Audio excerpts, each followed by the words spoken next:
What's up, guys? This is Darielle Singerman, and welcome to my first official video of Confessions of a Pregnant Mother. I am currently at 24 weeks pregnant, about 6 months. I have two boys, Asher, who's 4.5, and Aiden, who's 20 months. It's about a year and a half, for those who can't do math.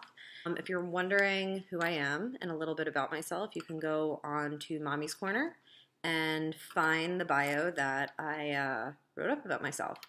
And you can kind of get a little peek into what I've been through in the fitness world and in the mommy world, pregnant world.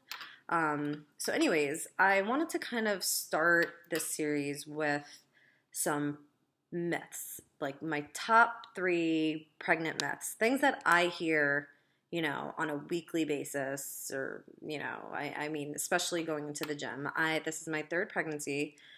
I train almost every day, the way I've always trained. I'm very comfortable with it. I have my doctor's approval. I'm healthy. Baby's healthy.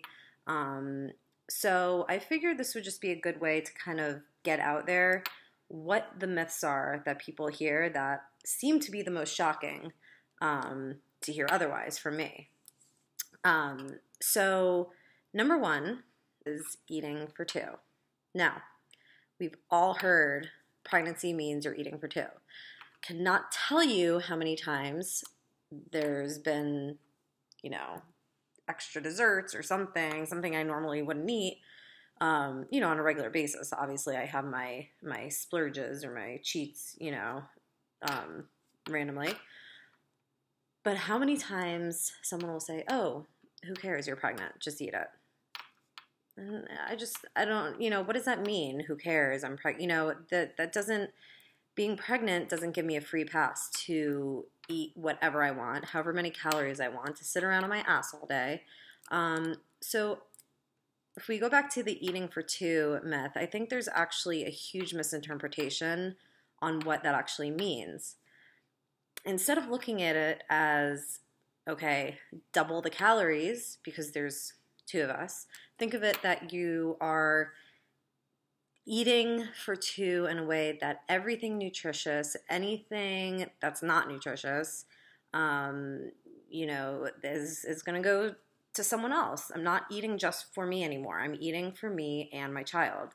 So is the excess sugar going to possibly affect my insulin levels and raise the risk of gestational diabetes? What is going to benefit me taking my prenatals, eating, enough vegetables, eating my protein, getting enough fruits?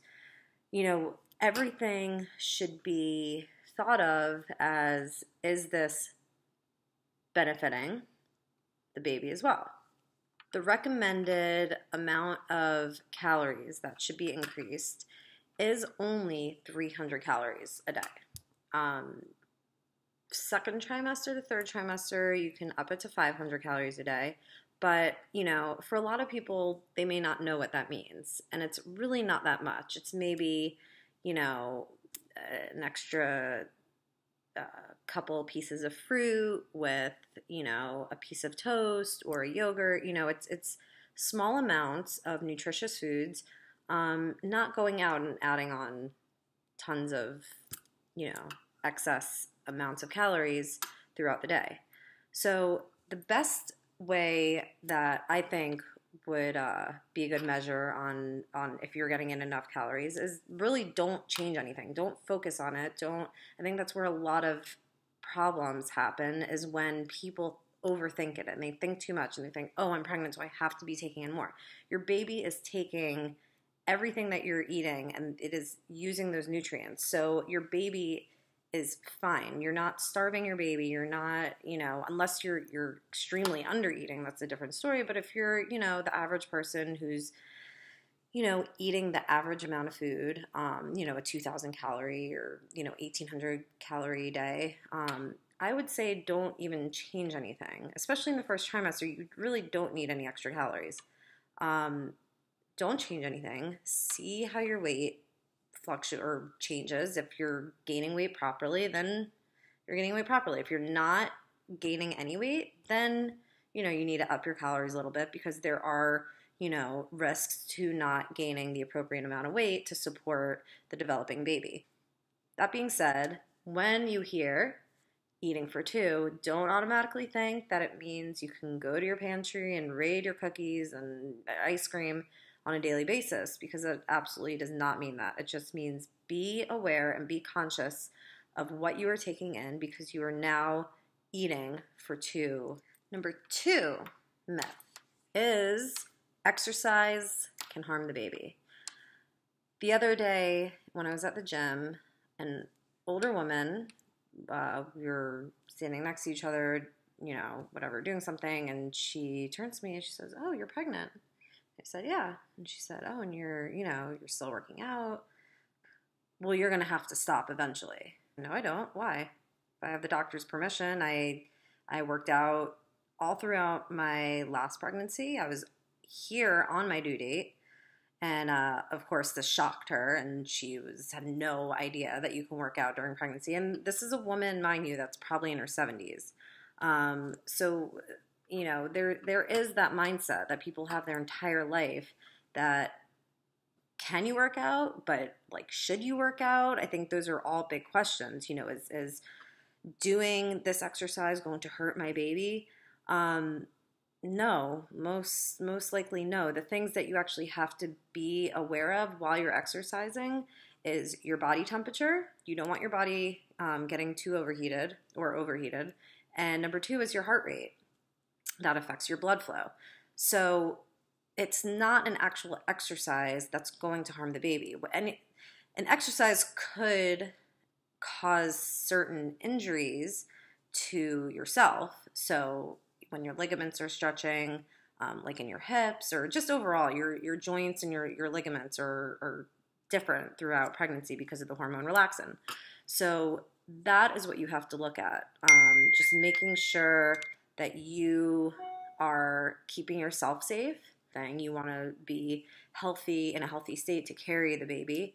But doing a squat is not going to hurt the baby. It's not going to make the baby fall out, which, yes, I've heard that too. I've been asked, "Aren't you afraid the baby's going to fall out?"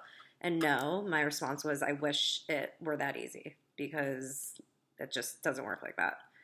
So exercising during pregnancy, will not harm, and as long as you have your doctor's approval. This all goes back to having your doctor's approval. And when I speak about this, I'm talking the average woman who has approval, who has no restrictions, and can get up and do a 20 to 30 minute, light workout if they weren't working out before. Or for the women who were training but are too afraid to continue training, or not sure how or if they can still train. So this is what I'm speaking about when I talk about the myths. So not only will exercise not harm your baby, but there's tons of benefits. So it should be taken away that it shouldn't be, yeah, you can work out during pregnancy. I think it should be mentioned that, you should be working out during pregnancy.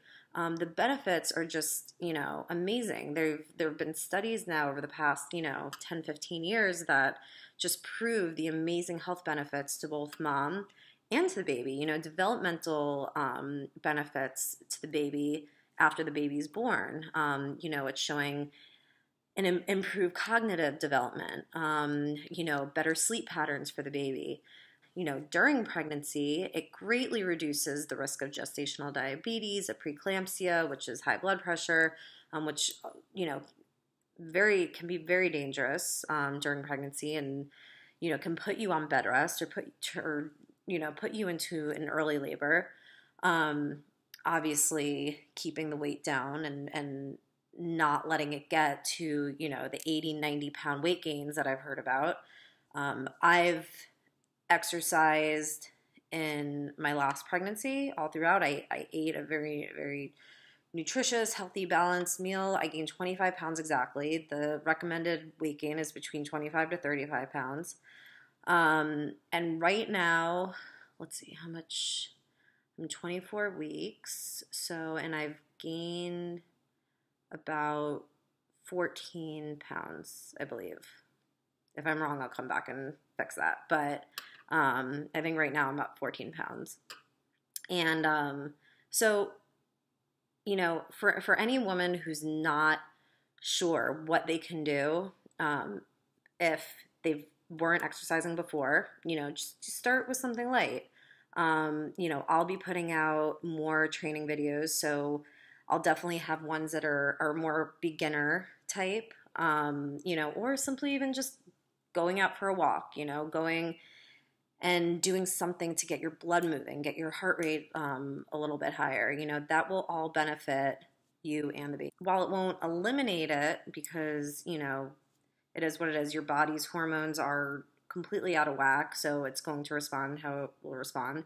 But it definitely reduces some of the discomforts, like the backache, the swelling, the bloating, your energy, the mood. I mean, all of that, and greatly increases the mood and energy. I can't tell you how many times I've felt so sluggish and I haven't wanted to go and work out, and I get in there and I walk out feeling like $1,000,000, like, you know, I don't feel the typical pregnant, you know, feel. I feel great. It, you know, keeps me going for a few extra hours, and, you know, there's nothing better you can ask, especially when you have 2 little boys to keep up with. Nothing better. So the recovery as well is a huge factor I should mention. It makes the recovery of pregnancy so much easier, you know, from how your delivery goes to how quick your body bounces back to the weight, your pre-pregnancy weight, or just how your body responds to delivery, because that is a very strenuous time in, you know, a woman's life, is pushing a child out. And you know, your body really should be in shape, you know, strong, high endurance in order to handle that. So it's, you know, it really just seems like the benefits are endless as to why you should incorporate exercise into a pregnancy. And then finally, my favorite is the no caffeine. And you actually can have caffeine. You can have 200 milligrams of caffeine a day, up to 200. So it's about 1 to 2 cups of coffee, you know, that's a 6 ounce or 1 12-ounce cup. So you definitely can. So fear not, coffee lovers, because I am a huge coffee lover and I need it in the morning just to get my brain going. You are good to go with that. Definitely, though, no stimulant products and supplements, because I have been asked many times what kind of supplements a pregnant woman can take. If, you know, a pre-workout or a fat burner has 150 milligrams of caffeine, can they take it? No, I definitely would not recommend anything like that. I think coffee, it's a very just clean, straight up source of caffeine, and I would not mess with any supplements, putting in anything extra into your body that you're maybe not sure of. My supplement of choice, since you can take certain supplements, and I did get this one approved by my doctor, are amino acids. Amino acids make up protein. Your body needs protein. So there's absolutely nothing wrong with it. It is, you're taking it in, whether it's from food or your supplement. And then, of course, a protein powder. So I take my Breach branched chain aminos from Recon 1 and Isotope, which is a whey isolate. And I use those as a meal replacement, not a meal replacement, in between meals, you know, post-workout shake or afternoon kind of snack to fill me up. You know, I'll throw some peanut butter, some fruit, something to kind of add more nutrients to it. And so, yeah, and those are completely safe. And then, of course, your prenatals and your omega-3 fish oil are all very important in order to make sure you're getting enough nutrition into your body for the pregnancy. So these myths are probably my top 3 I get the most. So if you guys have any more questions, please email me and I will be more than happy to address it in a video or a blog or, you know, an email back to you. So thanks for watching.